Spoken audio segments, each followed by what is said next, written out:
दोस्तों, हम सभी एक दूसरों को देखकर यह सोचते हैं कि हमसे सुखी तो वह है, उसके पास तो घर है, परिवार है, वो कितना खुश है, और मेरे पास तो सिर्फ और सिर्फ दुख है। आखिर असल जिंदगी में सुखी कौन है?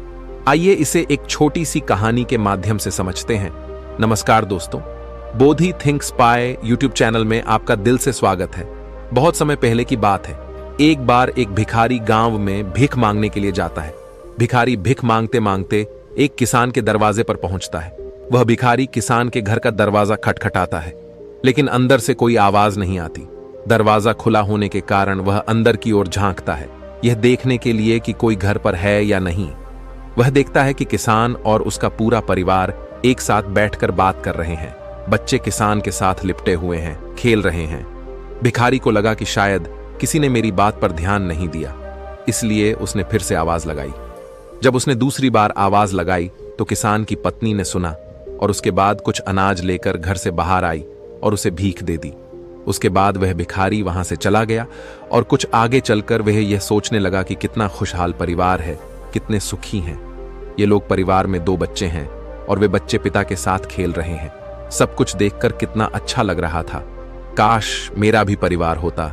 किसान का परिवार कितना खुश है, और एक मुझे देखो, दिन भर भीख मांगना पड़ता है, फिर घर आकर खुद से खाना बनाना पड़ता है, और मुझे कितनी परेशानी होती है। इसके बाद वह भिखारी अपने रास्ते निकल गया और किसान के परिवार ने खाना खाया। और खाना खाने के बाद किसान अपनी पत्नी को कहने लगा कि घर खर्च के लिए पैसे नहीं हैं, बड़ी परेशानी है। साहूकार से 1000 उधार लेना पड़ेगा, पता नहीं वह देगा या नहीं। किसान की पत्नी ने उसे धैर्य रखने के लिए कहा और बोली, आप जाओ, आपको साहूकार पैसे दे देगा। किसान गांव में एक सेठ के पास गया जिसके पास कपड़े की दुकान थी।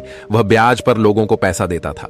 किसान ने सेठ से 1000 मांगे, और जब सेठ किसान को पैसा दे रहा था तो उसने देखा कि वहां पैसों का हिसाब लगा हुआ है। किसान जब वहां से निकला तो वह सोच रहा था कि साहूकार कितना खुश है। मैं कहां 500 या 1000 के लिए घबरा रहा हूं, परेशान हो रहा हूं, और इस सेठ के पास 20,000 30,000 का हिसाब चल रहा है। किसान यह सोचते सोचते घर चला गया। सेठ की गांव में छोटी सी कपड़े की दुकान थी। गांव में कपड़े लाने के लिए उसे शहर जाना पड़ता था। वह शहर के एक बड़े दुकान से कपड़ा लाता था। अगले दिन वह सेठ शहर पहुंचा और वहां जो बड़े दुकान के सेठ जी थे उनसे मुलाकात की और उनसे सेठ से कहा कि कपड़ा खरीदना है। बड़े सेठ के पास उसका एक कर्मचारी संदेश आ रहा था कि 1 लाख का फायदा हो गया, 2 लाख का फायदा हो गया, कोलकाता में माल पहुंच गया है, मुंबई में हो गया। ये सब उसको वहां देखने को मिला। जब गांव का सेठ वहां से निकला तो वह सोचने लगा कि हम अपने आप को इस गांव का सबसे बड़ा सेठ मानकर बैठे हैं और 5,000 10,000 में खेल रहे हैं। यहां तो लाखों का फायदा हो रहा है। ये सोचते सोचते वह सेठ कपड़े लेकर अपने गांव के लिए रवाना हो गया। इसके बाद बड़े सेठ शहर वाला सेठ के पास उनका नौकर आया और बोला, एक उतार आया है मालिक, 7 लाख का घाटा हो गया है। सेठ जी का दिमाग ठनक गया। तभी दूसरा नौकर आया और बोला, आज आपको दावत में जाना है। अपने जो राय बहादुर साहब हैं उनके यहां दावत है। लॉर्ड साहब आने वाले हैं, आप तैयार हो जाइए। हमने मोटर गाड़ी लगा दी है। सेठ जी दुखी मन से तैयार हुए और गाड़ी में बैठ गए, और कुछ देर के बाद सेठ जी राय बहादुर के घर पहुंच गए। वहां दावत सजी हुई थी, बड़े बड़े सेठ आए हुए थे। सेठ जी के लिए तो बैठने तक की जगह नहीं थी, जैसे तैसे इनको कुर्सी मिली। उसके बाद सेठ जी देखने लगे कि कमिश्नर आ रहा है, कलेक्टर आ रहा है, बड़े बड़े अधिकारी साहब आकर मिल रहे हैं। ये सब नजारा देखकर सेठ जी सोचने लगे कि कहां मैं अपने आप को सेठ मान कर बैठा हूं और कितना खुश हो रहा हूं। सबसे ज्यादा तो सुखी ये हैं, इनके पास बड़े बड़े अधिकारी आते हैं, चाय पीते हैं, हाथ मिलाते हैं, जलवा तो इनका है। इसके बाद सेठ जी राय बहादुर से मिले और उन्हें तोहफा दिया, खाना खाया और अपने घर के लिए रवाना हो गए। राय बहादुर साहब के यहां दावत खत्म हो चुकी थी और इनका सर दर्द होने लगा, क्योंकि इन्हें दिन भर से चिंता थी कि दावत कैसी होगी। जाकर कमरे में लेट गए। नौकर आकर इनकी सेवा करने लगे। जब सर दर्द बढ़ गया तो डॉक्टर बुलाया गया। तभी राय बहादुर साहब के पास एक संदेश आया जिससे मालूम चला कि व्यापार में घाटा हो गया है। अब उनका सर दर्द और भी बढ़ गया।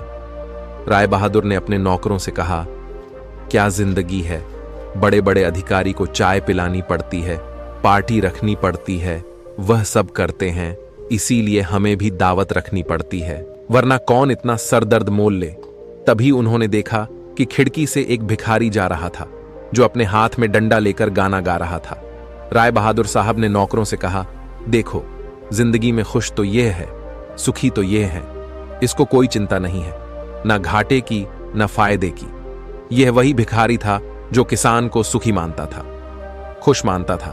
दोस्तों, हर इंसान खुश तो है, लेकिन वह अपने से धनवान व्यक्ति को देखकर दुखी हो जाता है और उसे लगता है कि सिर्फ धनवान व्यक्ति ही खुश और सुखी है। लेकिन धनवान होने के अर्थ यह नहीं कि वह व्यक्ति सुखी भी है।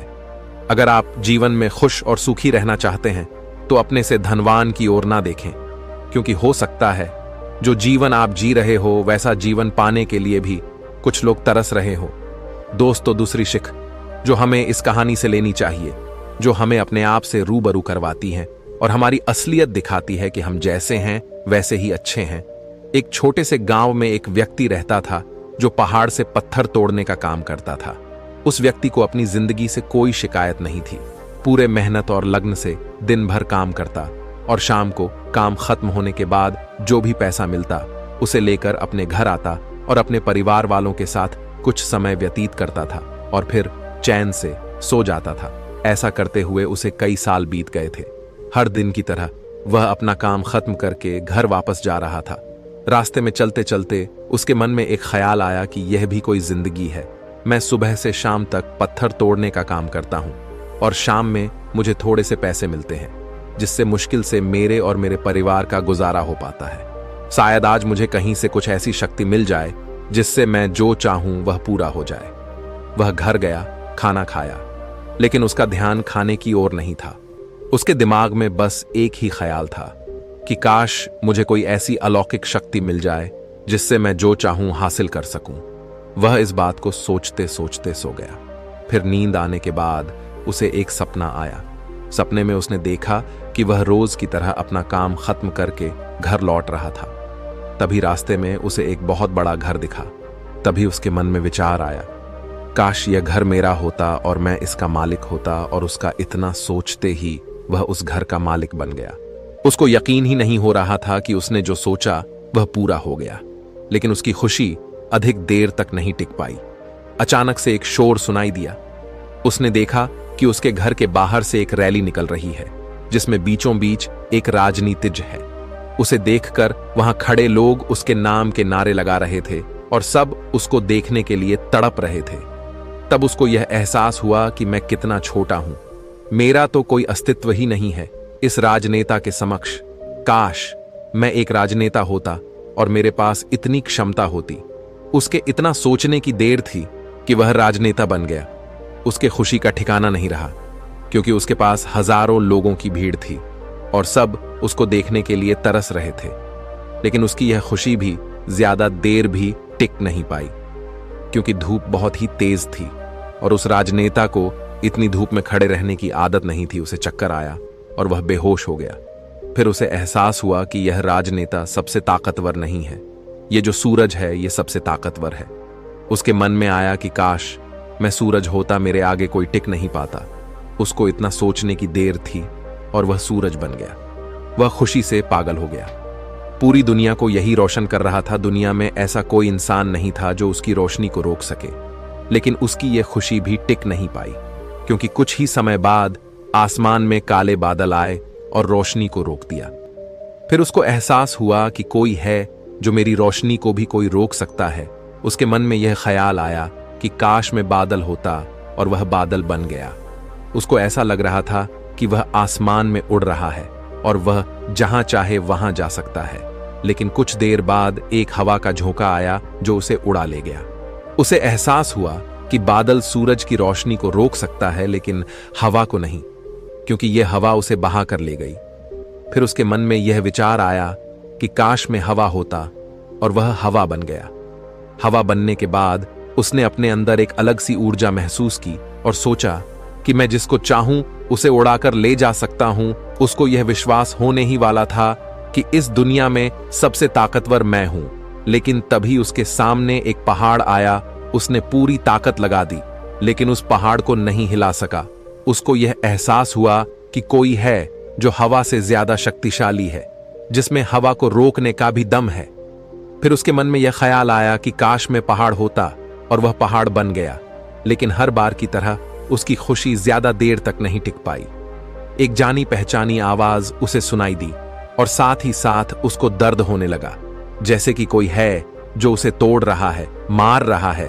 तब वह दर्द से चीखने लगा, और उसके मन में आया, मैं वह बन जाऊं जो पहाड़ को तोड़ने का दम रखता है। लेकिन इस बार उसकी यह ख्वाहिश पूरी नहीं हुई। वह चीखने लगा, चिल्लाने लगा, अपनी पूरी ताकत लगा दी, लेकिन इस बार वह नहीं बन पाया। उसका दर्द बढ़ता ही चला जा रहा था। उस दर्द के कारण उसकी नींद खुली तो उसके सामने एक शीशा था। उस शीशे में खुद को देखा तो समझ आया कि मैं वह क्यों नहीं बन पा रहा था जो बनना चाह रहा था, क्योंकि असलियत में मैं वही हूं।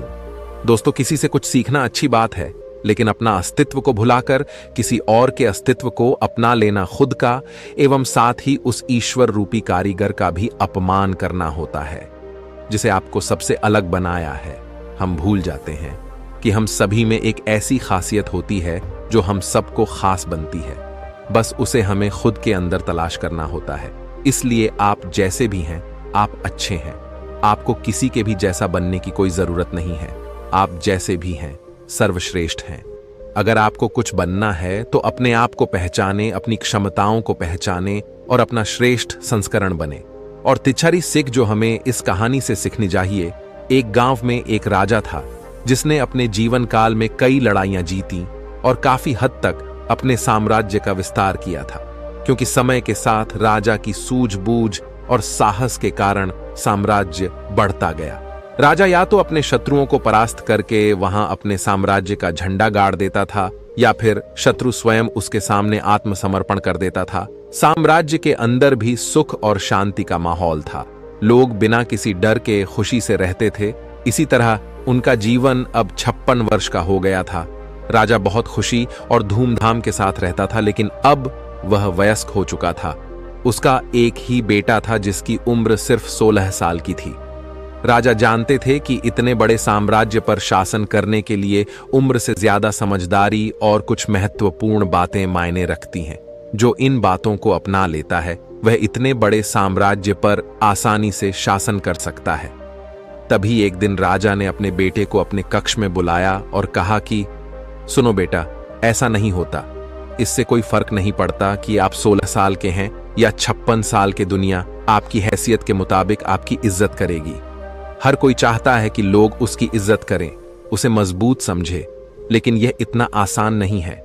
अगर आप चाहते हैं कि लोग आपका सम्मान करें तो सबसे पहले यह याद रखें, कभी भी किसी से आपका खुद का सम्मान करने के लिए ना कहे, किसी से सम्मान की भीख ना मांगे। ये कमजोरी की निशानी है, क्योंकि सम्मान लोगों के लिए एक शक्ति है। आप बने इतना अनमोल और शक्तिशाली ताकि उन्हें आपका सम्मान करना पड़े। क्या आप जानते हैं लोग समुद्र का सम्मान क्यों करते हैं? क्योंकि वह किसी को भी उसका सम्मान करने के लिए नहीं कहता है। समुद्र की शक्ति से प्रभावित लोग उसका सम्मान करते हैं, क्योंकि वह शक्तिशाली है। लोगों के मन में समुद्र के प्रति सम्मान के अलावा आपके पास उस तरह की ताकत बनने का कोई और तरीका नहीं है ताकि लोगों को किसी भी स्थिति में आपका सम्मान करना पड़े। इसके लिए आप स्वयं को जीवन के हर पहलू में मजबूत और शक्तिशाली बनाएं। अपना वादा हमेशा पूरा करें, इससे आपको स्वचालित रूप से सम्मान मिलेगा। साथ ही दयालु बने और दूसरों का भी सम्मान करें। ये याद रखें कि हमेशा दूसरों से सीखते रहे। कुछ ना कुछ घटित होता रहता है। आप कभी भी सब कुछ नहीं जान सकते। जीवन की वास्तविक शिक्षा भी वास्तविक जीवन से ही मिलती है। युवावस्था में आप जितनी अधिक चुनौतियों का सामना करेंगे, आप उतने ही अधिक मजबूत बनेंगे।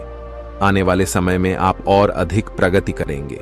ये जीवन का वह समय है जहां आपको लड़कियों के प्यार में नहीं पड़ना है, बल्कि खुद को मजबूत बनाने पर ध्यान केंद्रित करना है। जब आप एक अनमोल और शक्तिशाली व्यक्ति बन जाएंगे, ताकि जब आप बनना चाहें तो यह अपने आप आ जाए। अपने जीवन में बेहतरी लाएं और आगे बढ़ना शुरू करें तो कुछ लोग आपको पीछे खींचने की कोशिश करेंगे। यह लोग आपके मित्र या परिवार में से कोई भी हो सकते हैं, या आपके सपनों का मजाक उड़ाएंगे, या आपको ऐसी आदतें अपनाने के लिए कहेंगे जिससे आपका समय और ऊर्जा बर्बाद होती है, क्योंकि वे आपको आगे बढ़ते नहीं देखना चाहते हैं। वे आपकी प्रगति से ईर्ष्या करेंगे क्योंकि उनकी कमजोरी और आलस्य के कारण वे काम करने में असमर्थ हैं। वह नहीं चाहते कि आप ऐसा कर सकें। साथ ही लोग आपको पीछे खींच लेंगे क्योंकि कुछ दोस्ती सिर्फ थोड़े समय के मनोरंजन के लिए बनाई जाती है। इसलिए जब आप उन चीजों को करना बंद कर देंगे तो उनका मजा कुछ समय के लिए कम हो सकता है जो वह आपके साथ बिताते थे। इसीलिए वे आपको पीछे खींचने की कोशिश करेंगे और आपको अपने जैसा बना देंगे। यदि आप सोच रहे हैं कि मुझे इतना त्याग क्यों करना चाहिए, जीवन आराम से जीना चाहिए, इसलिए यह याद रखें कि यदि अपने लक्ष्य के लिए अपनी इच्छा नहीं छोड़ेंगे तो आपको अपने लक्ष्य का बलिदान देना होगा। यदि आप लक्ष्य के लिए हार नहीं मानेंगे और कुछ समय के लिए मौज मस्ती में फंस जाएंगे तो जीवन के अंतिम चरण में आपको पछताना पड़ेगा। राजा ने अपने बेटे से आगे कहा, जब आप लक्ष्य के लिए काम करना शुरू करेंगे तो आपको ऐसे नए लोग मिलेंगे जो आपको समझेंगे और आपको आगे बढ़ने में मदद करने के लिए तैयार होंगे। इसलिए उन लोगों को प्राथमिकता देना शुरू करें जो आपके मूल्यों और लक्ष्यों के साथ संरेख हो। बस उन लोगों से दूर हो जाएं जो आपको रोक रहे हैं और उनके साथ रहकर आपका भविष्य अद्भुत हो। बुरे लोग आपके परिवार के सदस्य और दोस्त भी हो सकते हैं, इसलिए उनसे दूर से ही प्यार करें और अपना प्यार रखें। लक्ष्य पहले, इसके लिए आपको सफल आदतें अपनानी होंगी। कई बार आपको दूसरी जगह जाकर रहना पड़ता है। आपको भी अकेलापन महसूस हो सकता है, लेकिन यह बुरा नहीं है। कुछ समय अकेले रहे अच्छा है, क्योंकि इससे यह समझने में मदद मिलती है कि आप वास्तव में कौन हैं और आप जीवन में क्या हासिल करना चाहते हैं। दोस्तों, यह कहानी हमें सिखाती है कि हर इंसान खुश तो है, लेकिन वह अपने से धनवान व्यक्ति को देखकर दुखी हो जाता है और उसे लगता है कि सिर्फ धनवान व्यक्ति ही खुश और सुखी है। लेकिन धनवान होने के अर्थ यह नहीं कि वह व्यक्ति सुखी भी है। अगर आप जीवन में खुश और सुखी रहना चाहते हैं तो अपने से धनवान की ओर ना देखें, क्योंकि हो सकता है जो जीवन आप जी रहे हो वैसा जीवन पाने के लिए भी कुछ लोग तरस रहे हो। तो अब आपको जवाब मिल गया होगा कि जीवन में हर वह इंसान सुखी है जो अपने से ऊंचे धनवान व्यक्ति की ओर नहीं देखता। हमारे अंदर क्या खूबी है, क्या विशेषता है, यह हम कभी समझ ही नहीं पाते हैं। आज जिसको देखो वह किसी और के जैसा बनना चाहता है, वह किसी और की जिंदगी जीना चाहता है। हर किसी की जिदंगी की एक अलग ही खासियत होती है, बस उसको समझने की और अपनी क्षमताओं को पहचानने की जरूरत होती है। जिस दिन आप अपनी क्षमताओं को समझ जाएंगे, उस दिन से आपके अंदर से किसी और के जैसा बनने का या किसी और का जीवन जीने का जो जिद्द है वह हमेशा के लिए खत्म हो जाएगा और आप अपने जीवन को अच्छे से जी पाएंगे। तो दोस्तों, कैसी लगी आपको ये कहानी, आप हमें कमेंट सेक्शन में जरूर बताना, और अच्छी लगी हो तो इस चैनल को सब्सक्राइब जरूर कर लेना। तो चलिए मिलते हैं ऐसी ही कोई नई कहानी में। तब तक के लिए अपना ख्याल रखें। धन्यवाद और नमो बुद्धाय।